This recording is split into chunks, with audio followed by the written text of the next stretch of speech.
की ही भरती परमनंट पद्धती होण्याची शक्यता आहे 3 वर्षानंतर. म्हणजे एक लक्षात असू द्या, आता जसं मुंबई बेस्ट मध्ये जागा निघलेल्या आहेत त्याविषयी तर मी तुम्हाला अगोदर आपल्या टेलिग्राम चॅनलवरती सांगितलेलं आहे. मुंबई बेस्ट मध्ये ज्या प्रकारे जागा निघलेल्या आहेत ती परमनंट भरती. नाही तर तुमच्या डोक्यात अजून घुसल की सर मग ही पण भरतीची बेस्ट मध्ये जागा निघल्या आहेत मुंबईच्या, तर ती परमनंट आहे का करार पद्धतीची, तर ती परमनंट भरती. ती काय करार पद्धतीची भरती नाही हे लक्षात असू द्या. पेपर आहे बरं त्याला, नाही तर नंतर. नमस्कार मित्रांनो, विवेक कुसळकर या युट्यूब चॅनलवरती तुमचं हार्दिक स्वागत आहे. एसटी महामंडळ भरतीविषयी आपण बोलणार आहे. आता काही जण आपल्या चॅनलवरती नवीन असेल, कदाचित त्यांना माहित नसेल, 2025 पासून आपण एसटी महामंडळ भरतीविषयी बोलत यायला लागलो की भरती आज येणार उद्या येणार पुढच्या महिन्यात येणार ते 2 महिन्यात येणार, असं येत म्हणून 2026 लागलं. 2026 नंतर आता जुलै महिना लागला, पण एसटी महामंडळ भरतीचा काही पत्ता नाहीये. जर बघायला गेलं तर ऑक्टोबर महिन्यापासून बघा, 2025 ऑक्टोबर महिन्यापासून या भरतीच्या मागे जी अपडेट आहे, निवेदन दिले इकडं तिकडं, राजकीय नेत्यांना निवेदन दिले, आमदार खासदार अमुक तमुक सगळ्यांना निवेदन दिले. आणि भरतीविषयी मी 2025 पासून बोलतोय तुम्हाला. कदाचित आता एवढे दिवस झाले, खूप दिवस झाले, म्हणजे 5-6 महिने झाले असतील आपल्या चॅनलवरती, सॉरी 4-5 महिने झाले असतील आपल्या एसटी महामंडळ भरतीविषयी आपल्या चॅनलवरती व्हिडिओ नाही आला. व्हिडिओ न येण्याचं कारण काय, खूप पाठपुरावा केला. आपण कसं आहे, एकट्या व्यक्तीनं पाठपुरावा करण्यापेक्षा ज्या प्रकारे विद्यार्थ्यांनी पण खूप सहकार्य केलं, पण आता अपडेट मध्ये आता कुठेतरी हालचाली चालू झाल्या ती एसटी महामंडळ भरतीविषयी. एसटी महामंडळ भरती होणार आहे, ती पण एसटी महामंडळ भरती करार पद्धतीची होणार आहे. आणि आपण हे पहिल्यापासून आपला विरोध होता की ही करार पद्धतीची भरती न होता ही भरती परमनंट पद्धती झाली पाहिजे. तर याच्यासाठी आपण निवेदन बनवलं. निवेदन विविध विद्यार्थ्यांना विविध प्रादेशिक विभागामध्ये असतील किंवा राजकीय नेते मंडळी असेल त्यांना द्यायला सांगितलं. खूप विद्यार्थ्यांनी सहकार्य केलं, खूप विद्यार्थ्यांनी निवेदन पण दिलं.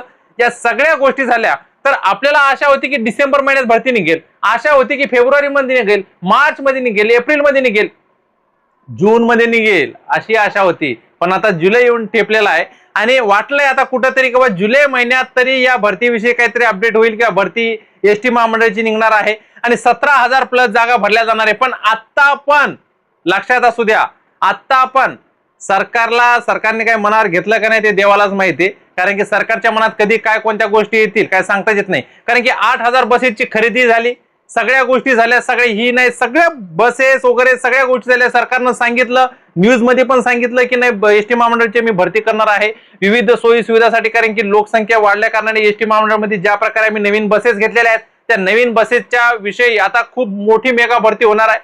माननीय प्रतापराव सरनाईक यांनी सांगितलेले, परिवहन मंत्री यांनी सांगितलं, पण भरती कधी होईल याचं काय सांगितलेलंच नाही. फक्त एवढं सांगितलं की आता या गोष्टी, आता नवीन GR आलेला आहे त्या GR नुसार सांगितलेलं की भरती लवकरच होणार आहे. आणि एवढं पण सांगितलेलं आहे की ही भरती परमनंट पद्धती होण्याची शक्यता आहे 3 वर्षानंतर.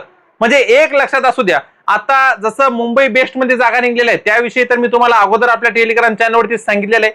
मुंबई बेस्ट मध्ये ज्या प्रकारे जागा निघलेल्या आहेत ती परमनंट भरती. नाही तर तुमच्या डोक्यात अजून घुसल की सर मग ही पण भरतीची बेस्ट मध्ये जागा निघलेल्या आहेत मुंबईच्या, तर ती परमनंट आहे का करार पद्धतीची, तर ती परमनंट भरती. ती काय करार पद्धतीची भरती नाही हे लक्षात असू द्या. पेपर आहे बरं त्याला, नाही तर नंतरला तुमच्या डोक्यात अजून येईल विचार की सर तुम्ही तर सांगितलं होतं. तर लक्षात असू द्या, एसटी महामंडळ भरतीचा जेव्हा आपण मुद्दा उचलून धरला होता, कधी धरला होता 2025 ऑक्टोबर मध्ये, आणि आता 2026 या जागी मी 2025 लिहित होतो, आता 2026 लिहायला लागलो. महिने उलट चाललं, आता मागं वर्ष पण 2025 2026 झालं. भरती कधी होईल हे माहित नाही. फक्त काय तो GR येतो, अपडेट येते की भरती होणार आहे, भरती होणार आहे. 17,000 प्लस भरती होणार आहे, 17,000 प्लस भरती होणार, पण कधी येणार काय माहित नाही. आता ही भरती जी आहे ही भरती होणार आहे 17,000 प्लस 3 वर्ष करार पद्धत म्हणजेच कॉन्ट्रॅक्ट पद्धतीनं. याच्यानंतर तुम्हाला परमनंट करण्यात येईल. आता तर असं वाटत आहे की तुम्हाला परमनंट करण्यात येईल, शक्यता म्हणजे परमनंट करण्यात येईलच, सांगता येत नाही. कारण सरकारचे कधी विचार बदलतील काही सांगता येत नाही. कोणी जर सरकार विरुद्ध बोललं की मग सरकार त्याच्या विरुद्ध काही कारवाई करते आणि त्याचा आवाज दाबण्याचा प्रयत्न करतो. म्हणून कसं आहे, तुम्हाला शॉर्टकट पद्धतीनं सरकारला फक्त 3च प्रश्न मला विचारायचे आहेत. आणि कदाचित जेवढे विद्यार्थी माझा हा व्हिडिओ बघत आहात, तुम्ही जेवढे आपल्या चॅनलवरती आहात त्या सगळ्यांना पण हे प्रश्न पडले असतील. तर पहिला प्रश्न असा आहे, ही भरती जेव्हा होणार आहे बरोबर, त्या भरतीला आपला विरोध नाही, तुम्ही करार पद्धतीने घ्या, त्याच्यानंतर परमनंट करा, पण भरती तर घ्या, हे आपलं पहिलं म्हणणं आहे. बरोबर, पहिले तुम्ही भरती तर घ्या. पण सर्वात अगोदर 2019चा मुद्दा, याचं काय केलं, याचं आपल्याला सरकारनं उत्तर दिलं पाहिजे. 2019 मध्ये जी भरती झाली करार पद्धती, कॉन्ट्रॅक्ट पद्धतीची, काही विद्यार्थी जे आहेत, जे लागले होते, सिलेक्शन झालंय, ते काही काम करतायत आणि काही घरी बसवले त्यांनी करार पद्धतीने. कारण की 2020 मध्ये लॉकडाऊन झालं, सरकार चेंज झालं, याविषयी मी तुम्हाला अगोदर पण बोललेलो आहे. पण जे आपल्या चॅनलवरती नवीन असेल त्यांना माहित नसेल, तर लक्षात असू द्या. जे नवीन असतील त्यांनी पहिले चॅनल पूर्ण चाळा, त्याच्यानंतर तुम्हाला सगळे व्हिडिओ दिसतील आपले. तर सरकारनं अगोदर 2019 विषयी स्पष्टीकरण दिलं पाहिजे की 2019 वाले जे विद्यार्थी आहेत त्याला तुम्ही परमनंट पहिले करा ना, आहे का नाही. तुमचं म्हणणं कसं आलं की 17,000 प्लस आम्ही घेऊ, करार करू बरोबर 3 वर्षाचा, 3 वर्षानंतर यांना परमनंट करू. पण माझे जे भाऊ, जे बहीण याच्यामध्ये सिलेक्ट झालेले, जे विद्यार्थी सिलेक्ट झालेले आहेत, सगळे ताई जे भाऊ आहेत, त्यांना पहिले तुम्ही परमनंट करा ना 2019 चे. या मुद्द्यावर कोणीच बोलायला तयार नाही सरकारमध्ये की 2019 मध्ये जी भरती झाली होती त्या विद्यार्थ्यांना आम्ही परमनंट करू, आहे का नाही. आता तुम्ही मेगा भरती काढता, काही हरकत नाही, काढा बरोबर. आता तुम्हाला पण माहिती, तुम्ही आता नवीन नवीन बसेस खरेदी केल्या आणि माननीय परिवहन मंत्री चांगले चांगले निर्णय घ्यायला लागले. तर त्यांना वाटतंय की बाबा भरती झाली पाहिजे, मेगा भरती झाली पाहिजे, चांगल्या प्रकारे चांगल्या सोयी सुविधा लोकांपर्यंत पोहोचल्या पाहिजे. लोकसंख्या ज्या प्रकारे वाढलेली आहे त्या प्रकारे बसेसची पण संख्या वाढली पाहिजे, त्या प्रकारे भरती, मेगा भरती झाली पाहिजे. आता कारण की लोकसंख्या मागे चांगल्या प्रकारे आपण सुविधा देत आल्या पाहिजे, एवढे त्यांचे प्रयत्न आहेत. फक्त त्यांना मी एवढंच सांगू इच्छितो की ज्या प्रकारे 2019 चे विद्यार्थी तुम्ही घेतलेले आहेत का नाही, त्यांची ट्रेनिंग झाली, सगळ्या गोष्टी झाल्या, काही कामावर आहेत, काही तुम्ही कामावरून घरी पाठवले, करार संपला म्हणून, तर सगळ्या या 2019 च्या विद्यार्थ्यांना तुम्ही परमनंट करून टाका. तुम्ही हा मागचा पुढचा विचार करू नका. कारण की 2020-21 मध्ये तुमचं सरकार बदललं, ते काही असो, मला सरकारविषयी काही घेणं देणं नाहीये. सरकार बदलो न बदलो त्याचं काही घेणं देणं. फक्त माझं म्हणणं आहे की ज्या भावांना, जे ताई याच्यामध्ये सिलेक्ट झालेले, तर तुम्ही त्यांना परमनंट करा.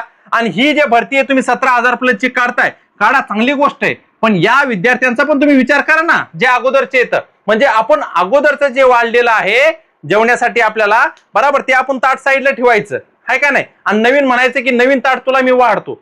पण अगोदर हे जेवलेलं जे आहे ते तुम्हाला संपवावं लागेल का नाही. जे विद्यार्थी तुम्ही घेतलेले तर पहिले त्यांना परमनंट करून टाका ना तुम्ही. आता तुम्ही म्हणता 17,000 प्लस जागा तुम्ही भरणार आहेत, काही हरकत नाही, 17,000 जागा तुम्ही भरा, काही आमचा उद्देश नाही. कारण की आमचा उद्देश फक्त एवढंच होतं, आम्ही गोरगरीब घरातले जे विद्यार्थी आहेत करार पद्धतीने तुम्ही घेतात, याला आमचा विरोध होता, फक्त याला, बस याला आमचा विरोध होता. तुम्ही ज्या प्रकारे चाचणी घेता, ज्या प्रकारे तुम्ही म्हणता की आम्हाला अनुभव सर्टिफिकेट पाहिजे, परीक्षा घेणार तुम्ही त्यांची वगैरे सगळ्या गोष्टी, आहे का नाही.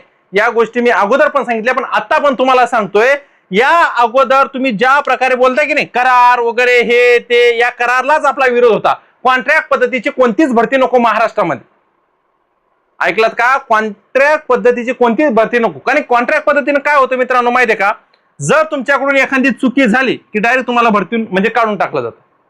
तुम्हाला काही लेटर दिल्या जात नाही, काही नाही, डायरेक्ट तुम्हाला नोटीस वगैरे काही न देता डायरेक्ट तुम्हाला काढून दिलं जातं. मग पुढे काय करायचं तुम्ही. बरं ठीक आहे, ते पण नाही, 3 वर्ष तुमचे कंप्लीट झाले तरी पण तुम्हाला काढून टाकले जातं. त्याच्यानंतर त्या भावाने किंवा त्या ताईने पुढे काय करायचं.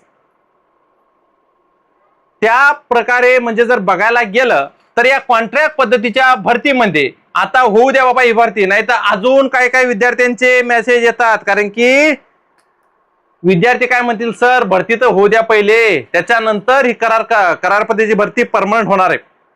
काही हरकत नाहीये. फक्त माननीय परिवहन मंत्री प्रतापराव सरनाईक यांना एवढंच म्हणणं आहे, या भरतीविषयी 2025 पासून आपण जे बोलत यायला लागलो, तुम्ही भरती करणार, हा 17,000 प्लसचा आकडा बघता आता किती म्हणजे महिने उलटून गेले, वर्ष पण चेंज झालं, 2026 आलं, तरी पण भरतीचा अजून पत्ताच नाही.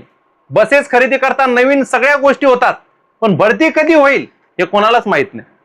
तुम्ही GR काढता आणि म्हणता आम्ही भरती घेऊ, त्याच्यानंतर निवडणुका लागतात, म्हणतात की आम्ही भरती घेऊ, त्याच्यानंतर तुमचे काहीतरी म्हणजे असते का आर्थिक संकट आहे, एसटी महामंडळाचे पगार होईना, मग नंतर म्हणता अजून भरती घेऊ. पण कधी या सगळ्या गोष्टी बघता ही भरती होणार तरी कधी. फक्त GR येतो की भरती होणार आहे, सगळीकडे सगळ्या सोशल मीडियावर सगळीकडे फैलते की एसटी महामंडळामध्ये भरती निघणार आहे, एसटी महामंडळामध्ये. पण कधी ज्या प्रकारे अपडेट आपल्याला भेटते करार पद्धतीने घेताना तुम्ही घ्या. आपल्याला पहिल्यापासून करार पद्धतीला विरोध आहे ना, विरोध असणारच आहे. फक्त एवढे जे विद्यार्थी सिलेक्ट होतील यांना 3 वर्ष न ठेवता यांना परमनंट करून टाका. गोर गरीब घरातले विद्यार्थी आहेत.